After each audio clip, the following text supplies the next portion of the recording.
MLA-യുടെയും പുതിയ സ്വപ്നത്തിന് നമ്മുടെ ഓരോരുത്തരുടെയും പ്രതീക്ഷയ്ക്ക് ദേശീയ കാഴ്ചപ്പാടും സംഘടനാ കരുത്തും പകർന്നു നൽകാനെത്തിയിരിക്കുന്നു.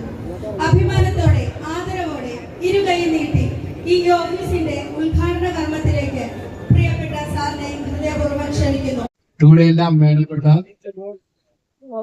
പാർട്ടിയുടെയും മുന്നണിയുടെയും അതുപോലെ നാടിന്റെ വിവിധ തലങ്ങളിലും പ്രഗത്ഭരായിട്ടുള്ള വ്യക്തിത്വങ്ങളെ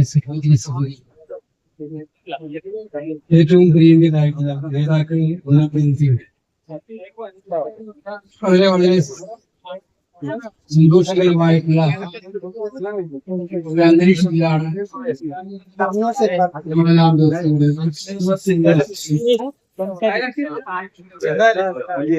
ആകെ വന്ന അഭിനയം നോക്കുമ്പോ ഒരു ഉത്സവ അന്തരീക്ഷമാണ് ഇന്നിവിടെ കാണാൻ സാധിക്കും. കഴിഞ്ഞ തെരഞ്ഞെടുപ്പിലൂടെ അരൂരിന്റെ MLA ആയി വീണ്ടും തെരഞ്ഞെടുക്കപ്പെട്ട നമ്മുടെ എല്ലാം പ്രിയപ്പെട്ട സഹോദരി ഷാനിമോൾ ഉസ്മാന്റെ MLA ഓഫീസിന്റെ ഔപചാരികമായ ഉദ്ഘാടനമാണ്. MLA ആയി ഷാനിമോൾ കുറച്ചു കാലം ഇവിടെ പ്രവർത്തിച്ചിരുന്നത് ഉപതെരഞ്ഞെടുപ്പിലൂടെ വിജയിച്ചു പ്രവർത്തിക്കുന്നു. ആ കാലത്ത് തന്നെ തന്നതായിട്ടുള്ള കഴിവ് തെളിയിച്ചിട്ടുള്ള ഒരു ജനപ്രതിനിധിയാണ് ഷാനി. പിന്നീട് നിർഭാഗ്യകരമായിട്ട് അടുത്ത ഇലക്ഷനിൽ നമുക്ക് പരാജയം ഉണ്ടായിക്കഴിഞ്ഞുടനീളം ഇവിടെയും പരാജയം ഉണ്ടായി. വർദ്ധിത ബീജത്തോടുകൂടി തെരഞ്ഞെടുപ്പ് അരൂരിന്റെ ജനപ്രതിനിധിയായി ജനങ്ങൾ ഷാനിമോളെ അവരുടെ ഹൃദയത്തിൽ സ്വീകരിച്ചിരിക്കുന്ന തെരഞ്ഞെടുപ്പ് ഫലമാണ് കഴിഞ്ഞത്. അത് ഷാനിയുടെ ആ വിജയത്തെ വളരെ സന്തോഷത്തോടെ നമ്മളെല്ലാം നോക്കിക്കണ്ടതാണ്. അതിനു വേണ്ടി അഹോരാത്രം പണിയെടുത്തവരാണ് ഈ ഹാളിലിരിക്കുന്നവരിൽ മഹാഭൂരിപക്ഷവും എനിക്കറിയാം. അതുകൊണ്ട് MLA അങ്ങേയറ്റം സന്തോഷത്തോടെ ഹൃദയപൂർവ്വം അഭിനന്ദിക്കുന്നു. അതോടൊപ്പം തന്നെ MLA ആക്കാനായിട്ട് ഈ പ്രാവശ്യം പണിയെടുത്ത് സഹായിച്ച നിങ്ങളെ ഓരോരുത്തരെയും വലുതായിട്ട് കണക്കാക്കി ഞാൻ വ്യക്തിപരമായിട്ട് അഭിനന്ദിക്കാൻ ഈ സന്ദർഭം വിനിയോഗിക്കുക. നേരത്തെ ഇവിടെ സൂചിപ്പിച്ചതുപോലെ MLA ആയി കഴിഞ്ഞാൽ പിന്നെ ജനങ്ങളുടെ ജനപ്രതിനിധിയാണ്. പാർട്ടിക്കാർക്ക് അവകാശം ഇല്ലെന്നല്ല ഞാൻ പറയുന്നത്. പാർട്ടിക്കാർക്ക് അവകാശമൊക്കെ ഉണ്ടാവും. ഷാനിമോൾ പാർട്ടിക്കാരിയാണ്, കറകളഞ്ഞ പാർട്ടിക്കാരി. പക്ഷെ MLA ആയി കഴിഞ്ഞാൽ പിന്നെ ജനങ്ങളുടെ ഇവിടെ പ്രതിനിധിയാണ്. നമുക്കെതിരായി വോട്ട് ചെയ്തവരുടെ പോലും പ്രയാസങ്ങൾ കേൾക്കാനും കഴിയാവുന്ന സംഘടനകൾ നിവർത്തി കൊടുക്കാനും ഒക്കെ തന്നെ ഉത്തരവാദപ്പെട്ട പദവിയാണ് MLA ആയി തെരഞ്ഞെടുക്കാറുണ്ട്. കഴിഞ്ഞ 10 വർഷക്കാലത്തെ സംഘടനകളും പരാതികളും പരിഭവങ്ങളും ഒക്കെ നമുക്കുണ്ട്. നമുക്കറിയാം, വികസനത്തിൻ്റെതായാലും കരുതലിൻ്റെതായാലും അതുപോലെ തന്നെ ക്ഷേമ പ്രവർത്തനങ്ങളിലായാലും ഒക്കെ തന്നെ കിട്ടേണ്ടത് അർഹതപ്പെട്ടവർക്ക് മുഴുവൻ കിട്ടാത്തൊരു കാലഘട്ടമായിരുന്നു ആ 10 കൊല്ലക്കാലം എന്നുള്ളത് ആർക്കും വിസ്മരിക്കാൻ കഴിയുന്ന ഒന്നല്ല. അത് ഞങ്ങളുടെ പൂർണ്ണമായും രാഷ്ട്രീയമായി പ്രശ്നീകാരൊന്നും ആഗ്രഹിക്കുന്നില്ല. അപ്പൊ അങ്ങനെ കിട്ടാത്തിടത്ത് ആ 10 വർഷത്തിന്റെ ഒരുപാട് പ്രയാസങ്ങൾ മാറ്റം ഉണ്ടായിട്ടാണ് പുതിയ സർക്കാർ അധികാരത്തിൽ വന്നത്. ആദ്യത്തെ ബഡ്ജറ്റിൽ തന്നെ വലിയ പ്രതീക്ഷകളാണ് കേരളത്തിലെ ഗവൺമെന്റ് ജനങ്ങൾക്ക് നൽകി കഴിഞ്ഞിരിക്കുന്നത്. അപ്പൊ നമ്മളെ പ്രതീക്ഷയോട് വെച്ച് നോക്കുന്ന ജനവിഭാഗത്തിന്റെ പ്രശ്നങ്ങളെ എല്ലാം കണ്ണോടിച്ച് അവയ്ക്ക് പരിഹാരം ഉണ്ടാക്കുന്നതിന് വേണ്ടിയിട്ടുള്ള ഫലപ്രദമായ ഇടപെടലുകൾ വ്യത്യസ്ത വകുപ്പുകളിലൂടെ ഗവൺമെന്റ് മുന്നോട്ട് വെക്കുന്ന ഒരു ഫൈനാൻഷ്യൽ സ്റ്റേറ്റ്മെന്റ് ആണ് ബഡ്ജറ്റ് എന്ന് പറയുന്നത്. അപ്പൊ ആ ബഡ്ജറ്റിന്റെ പുതിയതായിട്ടുള്ള പ്രഖ്യാപനങ്ങൾ നല്ല സന്തോഷത്തോടെയാണ്. അപ്പോൾ ഒരു പുതിയ കാലഘട്ടത്തിലേക്കുള്ള കാൽവെപ്പാണ് നമ്മളെ സംബന്ധിച്ചിടത്തോളം ഇത് എന്നുള്ളത് ഞാൻ അടിവരിയിട്ട് പറയാൻ ആഗ്രഹിക്കുകയാണ്. അപ്പൊ അതിനെ അരൂർ മണ്ഡലത്തിലും നമ്മൾ പറയുന്ന എല്ലാ കാര്യങ്ങളും നടത്തിയിട്ടേക്കും അരൂർ മണ്ഡലത്തിലും അതിൻ്റെതായ പ്രാധാന്യം കിട്ടി ഈ ബഡ്ജറ്റിൽ എന്നുള്ളത് ഷാനിമോളിന്റെ കൂടി നല്ല ഇടപെടലിന്റെ ഭാഗമായിട്ടാണ് എന്നത് ഞാൻ അങ്ങേയറ്റം സന്തോഷത്തോടെ അഭിനന്ദിച്ചുകൊണ്ട് പറയാൻ ആഗ്രഹിക്കുന്നു. ഒരുപാട് കാര്യങ്ങൾ ചെയ്യാനുണ്ടാവും. 10 വർഷക്കാലത്തെ അപകടങ്ങളുടെയും പ്രയാസങ്ങളുടെയും ഒക്കെ നടുവിലാണ് നമ്മൾ നിൽക്കുന്നത്. അപ്പൊ ഇനി ഒറ്റ ദിവസം കൊണ്ടുവന്നത് ചെയ്യില്ല. നമ്മുടെ ആളുകളുടെ ഇപ്പോഴത്തെ ഒരു പ്രശ്നം വെച്ചാൽ ഇപ്പം തരണല്ലോ, കാത്തിരിക്കാൻ പറ്റൂല, എല്ലാം ഇന്ന് തീരണം. ഒപ്പിട്ട് എന്തെങ്ങനാ പറയുന്നല്ല, അത് പാടില്ല. ഭരണം വന്നിട്ടിപ്പം 1 മാസം ആകുന്നത്, 1 മാസം കഴിഞ്ഞ് 2-3 മാസമായി. അപ്പൊ അത് കഴിഞ്ഞ് ഇനിയും നമുക്ക് ഒരുപാട് ദൂരം മുന്നോട്ട് പോകാനായിട്ടുണ്ട്. നമുക്കെല്ലാം പ്രയാസങ്ങളും കേൾക്കാനുള്ള സംവിധാനം ഉണ്ടാക്കണം. ചെയ്യാൻ കഴിയാവുന്ന, നിയമം അനുവദിക്കാവുന്ന എല്ലാ കാര്യങ്ങളും ചെയ്യാനുള്ള സംവിധാനം ഉണ്ടാക്കണം. ഞാൻ നേരത്തെ പറഞ്ഞതുപോലെ 10 വർഷക്കാലം വീട്ടിലെ അവഗണനയുടെ കൈക്കൂലിയെ ഇല്ലാതാക്കി മധുരം കഴിക്കാനുള്ള അന്തരീക്ഷം ഉണ്ടാക്കണം. ഇതിനൊന്നും വിട്ടുവീഴ്ച ഉണ്ടാവില്ല. പക്ഷേ അതിനൊക്കെ സമയം കൊടുക്കണം. മന്ത്രിമാർ തന്നെ ഇപ്പൊ വന്നവർ കുറേ പേര് മന്ത്രിമാരും പൊതുപുള്ളിക്കാരാണ്. അവര് മന്ത്രിമാരായിട്ട് പരിചയമുള്ളവരല്ല പലരും.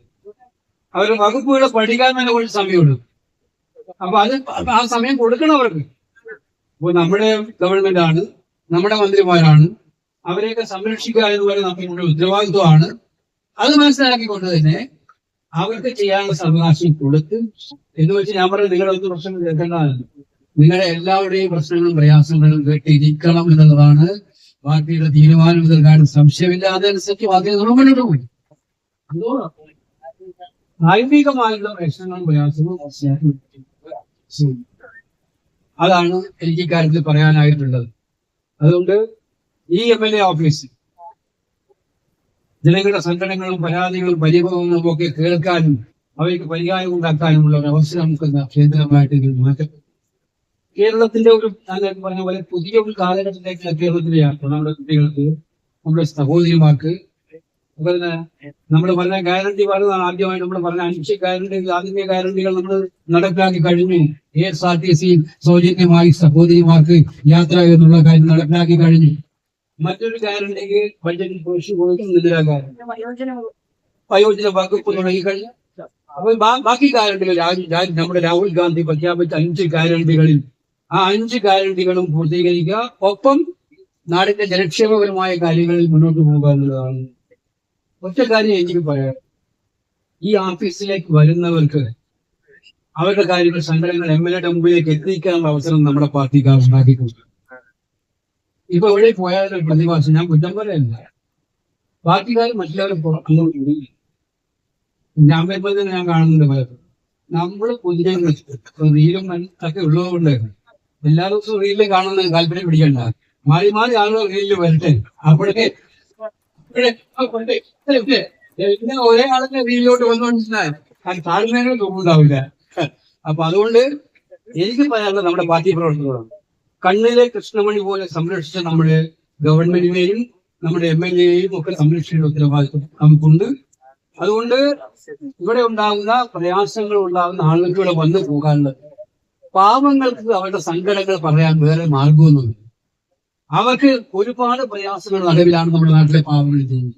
അരൂരിലൊക്കെ നിങ്ങൾക്ക് എല്ലാവർക്കും അറിയാം. ഇവിടുത്തെ മത്സ്യത്തൊഴിലാളിയായാലും, ഇവിടെ പീലിംഗ് തൊഴിലാളിയായാലും, കയറ് വിരിക്കുന്ന തൊഴിലാളിയായാലും, കർഷക തൊഴിലാളിയായാലും, തൊഴിലുറപ്പ് തൊഴിലാളിയായാലും ഒക്കെ പാവപ്പെട്ടവർ തെങ്ങി പാർക്കുന്ന ഒരു മേഖലയാണ് ഈ മേഖല. അപ്പൊ അവരുടെയൊക്കെ തന്നെ വ്യക്തിപരമായ സംഘടനകള്, പൊതുവായിട്ടുള്ള കാര്യങ്ങള് ഒക്കെ പറഞ്ഞ് പരിഹാരം ഉണ്ടാക്കി കൊടുക്കുന്ന ഉത്തരവാദിത്വം നമ്മൾ പാർട്ടിക്കാർക്ക് വരും. നമ്മുടെ പൊതുപ്രവർത്തനം എങ്ങനെയാണ് ഭംഗിയാവുക? നമ്മുടെ ഒരു കാര്യം നടത്തുമ്പോഴല്ല, നമ്മൾ 5 പേർക്ക് വേണ്ടി കാര്യം നടത്തി കൊടുക്കുമ്പോഴാണ് പൊതുപ്രവർത്തനം കഴിയാനുള്ള കാര്യം മനസ്സിലാക്കുക. അതുകൊണ്ട് മറ്റുള്ളവരുടെ സംഘടനകൾ കണ്ട് മനസ്സിലാക്കിയിട്ട് ആ സംഘടനകൾ MLA-യുടെ മുന്നിൽ കൊണ്ടുവന്ന് അതിന് പരിഹാരം ഉണ്ടാക്കാനുള്ള നല്ല നല്ല ഇടപെടലുകൾ മാറ്റിക്കണം പാർട്ടി പ്രവർത്തകരുടെ. ഞാൻ പറയുന്നു, ഞങ്ങൾക്കെല്ലാം അറിയാവുന്നതാണ്. ഇവിടെ അരൂരിലത്തെ പാർട്ടി മുന്നണിയിലത്തെ നേതാക്കന്മാരെന്നൊക്കെ പറഞ്ഞാൽ ക്രീമാണ്. നമ്മുടെ എന്റെ പാർലമെന്റ് തെരഞ്ഞെടുപ്പൊക്കെ ഞാൻ പലവട്ടം കണ്ടതാണ്. ക്രീമായിട്ടുള്ള നല്ല എന്തിനും പറ്റുന്ന, എന്തിനും പോരുന്ന എല്ലാ പ്രശ്നങ്ങളും പരിഹരിക്കാൻ ശേഷിയുള്ള നല്ല നേതാക്കന്മാരുടെ നാടാണ്. അപ്പൊ ഇനി നമുക്ക് ഗവൺമെന്റ് കൂടി ഉണ്ട്. 10 കൊല്ലം ഇല്ലാത്ത നമ്മുടെ കയ്യിലുണ്ട്. ആ ഗവൺമെന്റ് ഉള്ളതുകൊണ്ട് ആ ഗവൺമെന്റിനെ കൊണ്ട് ഇതുവരെ ആനുകൂല്യം കിട്ടാതിരുന്നവർ, സഹായം കിട്ടാതിരുന്നവർ, ദുരിതം അനുഭവിക്കുന്നവർ, സംഘടനയുള്ളവർ, അവർക്ക് സഹായം എത്തിച്ചു കൊടുക്കാനുള്ള ഇനിയായിരിക്കണം നമ്മളെല്ലാവരും ചെയ്യേണ്ടത്. അതിന് ഏറ്റവും പറ്റുന്ന ഒരു ഓഫീസായിട്ട് ഷാനിമോളിന്റെ ഈ ഓഫീസ് മാറ്റപ്പെടണം എന്നുള്ള കാര്യം സംശയമില്ല. അപ്പൊ ഷാനിമോള് ഡെപ്യൂട്ടി സ്പീക്കർ കൂടിയാണ്. കേരള നിയമസഭ നിയന്ത്രിക്കുന്നതിന് ഏറ്റവും നിർണായകമായ പങ്ക് വഹിക്കുന്ന ഒരു പദവിയിലിരിക്കുന്ന ആളുമാണ്. അതുകൊണ്ട് തീർച്ചയായിട്ടും ഗവൺമെന്റിലെ മന്ത്രിമാരുടെ ഒരുപാട് കാര്യങ്ങൾ ചെയ്യാൻ പറ്റും. പിന്നെ എനിക്ക് ചെയ്യാവുന്ന കാര്യം പാർലമെന്റ് അംഗം MLA-യോടൊപ്പം നിന്നുകൊണ്ട് പരമാവധി കാര്യങ്ങൾ ചെയ്യിപ്പിക്കാനുള്ള പരിശ്രമം നടക്കും. അരൂരിന്റെ വികസനം, പൊതുവായ വികസനം നമുക്കറിയാം. ഒരുപാട് പ്രശ്നമുണ്ട്. തീരദേശത്തെ കടൽ ഭിത്തിയുടെ കാര്യം പരിധിക്ക് വന്നിട്ടുണ്ട്. അത് ശക്തമായിട്ട് നമ്മൾ പറഞ്ഞതാണ്. തെരഞ്ഞെടുപ്പ് കൺവെൻഷൻ നിങ്ങളുടെ ആഗ്രഹമായിരുന്നു പൂത്തോട്ട പാലം അനൗൺസ് ചെയ്യണമെന്നുള്ളത്. എന്തായാലും അതിന്റെ പ്രൊവിഷൻ ബഡ്ജറ്റിൽ വന്നു കഴിഞ്ഞിട്ടുണ്ട്. അത് മുന്നോട്ട് കൊണ്ടുപോകാനുള്ള ശ്രമങ്ങൾ ഉണ്ടാക്കി.